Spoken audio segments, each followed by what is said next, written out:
Та бүхэндээ өнөөдөр би мөнгөний ухаалаг хэрэглээний талаар хуваалцъя гэж бодлоо. Өөртөө цалин олгож, өөртөө хамгийн эхлээд хөрөнгө оруулалт хийж байх. Бид нар ажиллаад байдаг, орлого олоод байдаг. Тэгсэн хэрнээ олсон орлого маань ингээл гараал бусдлуу ингээл яваад бусдын амьдралыг ингээл дээшлүүлээд идэг.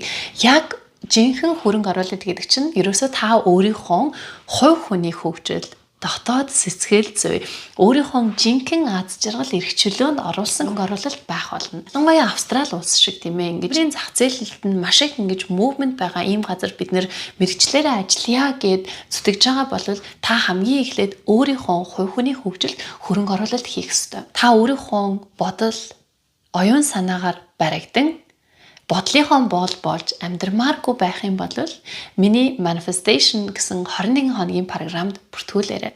Та энэ 21 хоногийн програмд сууснараа өөрийнхөө сэтгэл зүйг дотроос нь өнгийж нэг харах